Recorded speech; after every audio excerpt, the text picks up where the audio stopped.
असूल ये है कि पाकिस्तान में आइन एक ऐसी मुतफ़िका दस्तावेज है जिसके ऊपर सब लोगों ने एतमाद करना है और उसी के मुताबिक आगे बढ़ना। अभी जी। पाकिस्तान के अंदर आइन के ऊपर अमल दरामद नहीं हो रहा और उसमें हमने सबने कोशिश करनी है कि अपने डिफरेंसेस कम करें and we all should go back to constitution. लेकिन लेकिन let's talk with some sense. Bajwa साहब, बिल्कुल आप ठीक कह रहे हैं, everybody knows the story, but we need some, वो जैसे कहते हैं ना, एविडेंस भी चाहिए होते हैं, ऐसे हवा में तीर नहीं ना मारने चाहिए। अब मुझे बताएं फवाद साहब, बाजवा साहब जब जा रहे थे, आपको वो तकरीर याद है जब उन्होंने कहा था कि हम न्यूट्रल हो गए? 70 साल से मुदाखलत कर रही थी फौज पॉलिटिक्स में, अब हमने फैसला कर लिया कि हमने नहीं करनी। अब उसके बाद भी अगर ये मुतालबा किया जा रहा है कि बैसाखियों पर खड़ी है, गवर्नमेंट से पूछें वो कहते हैं जी हम तो आए नहीं हैं इनके सहारे पे, पीपल्स पार्टी वैसे ही खामोश है, तो ये कौन प्रेजेंट करेगा या ये एविडेंस कौन पेश करेगा कि नहीं भाई आपके पीछे तो एस्टेब्लिशमेंट का हाथ है? ये तो बहुत बड़ी स्टेटमेंट है ना कि आप न्यूट्रल हो जाएं। नहीं, कोई स्टेटमेंट नहीं है। हर बंदे को पता नहीं, सिर्फ मेरा ख्याल आप ही को नहीं पता चल रहा, बाकी बाकी तो पूरी दुनिया को पता है कि एस्टेब्लिशमेंट ने साथ दिया है हुकूमत का और शहबाज शरीफ इसी वजह से वजीर आजम है 18 सीटों के साथ, वरना वो वजीर आजम कैसे बन सकते थे? देखिए इशू तो ये आपको है लगता कि है कि अभी हुकूमत अपना का, फवाद साहब, आपको लगता है अगर साथ दिया है तो फिर साथ छोड़ा भी जा सकता है उनकी तरफ से? साथ छोड़ा जा सकता है। पाकिस्तान की हिस्ट्री में 50 दफा ये हुआ है कि साथ थे फिर साथ नहीं रहे। हम एक पेज पे होते हैं फिर एक पेज पे नहीं होते, तो यही हो रहा है ना इनका पाकिस्तान में। साथ छोड़ के कहाँ लेकिन जाएंगे? देखिए सिस्टम को स्टेबिलिटी की जरूरत है। मेरे ख्याल के अंदर तो सिर्फ एस्टैब्लिशमेंट का भी रोल इस सारे मामले में जो है वो नहीं हम्म। होना चाहिए। और आई एम वेरी मैं तो समझता हूँ कि ग्रैंड पॉलिटिकल डायलॉग की बात होनी चाहिए जिसमें सियासी जमातें भी शामिल हों।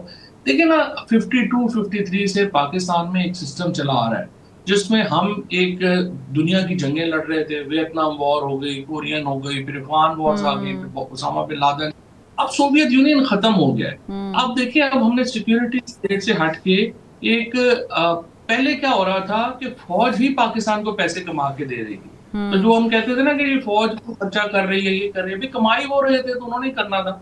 अब प्रॉब्लम ये आ गई है कि ये नई जो बदलती हुई सिक्योरिटी सिचुएशन है उसमें पाकिस्तान को अपनी इकोनॉमी खुद बिल्ड करनी है और उस बिल्ड करने के लिए आपको नॉर्मल मुल्क बनना पड़ेगा। हम्म। और जाहिर है कि इस नॉर्मल मुल्क बनने के लिए आपको डेमोक्रेसी लानी पड़ेगी क्योंकि अवाम अल्टीमेट तो अवाम ने फैसला करना है ना।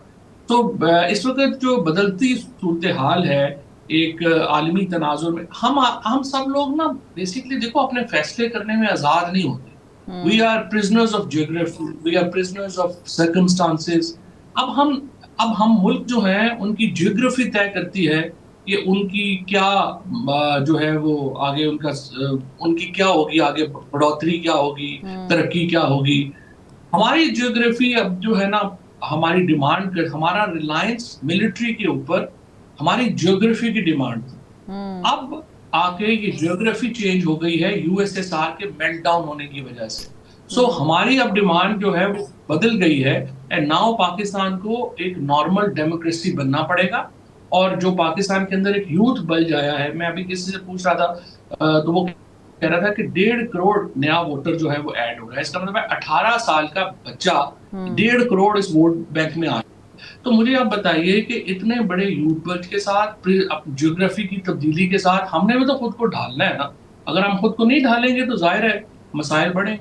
अच्छा, लेकिन ठीक है, I agree to some extent, क्योंकि जाहिर है कि हमने अगर डेमोक्रेसी को पालना है तो उसके लिए फिर हमें वो वाली कुर्बानियाँ देनी पड़ेंगी जो अक्सर जगह पर डिमांड की जाती हैं, होती नहीं है।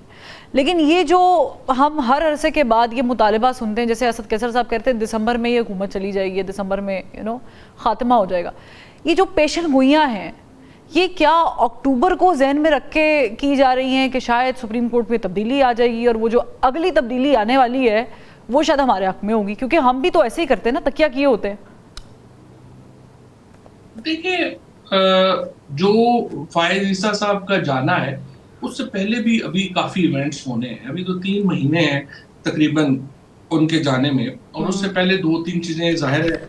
अभी जो उनकी एक्सटेंशन की कोशिश जो हो रही है, हमें नहीं पता उसमें काम, लेकिन दो तीन अभी भी हो चीजें तो रही है। हुई हैं अभी। एक अभी भी कोशिश तो हो रही है ना जिस तरीके से चल रहा है। लेकिन 2-3 चीज़ें बड़ी इंटरेस्टिंग हैं जो जिसके ऊपर मतलब मुझे तो इन्फॉर्मेशन नहीं है बट एनालिसिस के एतबार से कि मसलन ये जो आईपीपीज़ के ऊपर जो सारी गुफ्तगू शुरू हुई है, इसको आप देखें कि इसमें बेसिकली तो जो ज़िम्मेदार हैं वो तो 2015 में शहबाज शरीफ साहब के ऊपर हाँ बुनियादी है, नवाज शरीफ को उन्होंने साइन किए हैं। अब इसके खिलाफ जो मुहिम चला रहे हैं, वो सारे वो लोग हैं जो कि एक्चुअली केयर टेकर गवर्नमेंट का हिस्सा थे बिल्कुल। और वो सारा ये केस बिल्ड कर रहे हैं। अब आज ज़ाहिर है कि जमात इस्लामी ने भी वही बात की है।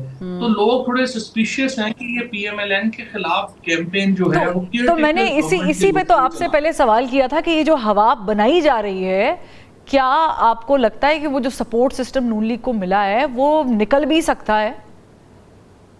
उसकी वजह ये है वरना कि ये देखो ना, आप सपोर्ट किसी की करते हैं तो आप इस उम्मीद से कर रहे होंगे ना कि वो भी तो मेरा बोझ उठाए। प्रॉब्लम इस गवर्नमेंट का ये है कि शहबाज शरीफ और आसिफ जरदारी एस्टैब्लिशमेंट का बोझ उठाने की पोजीशन में ही नहीं है।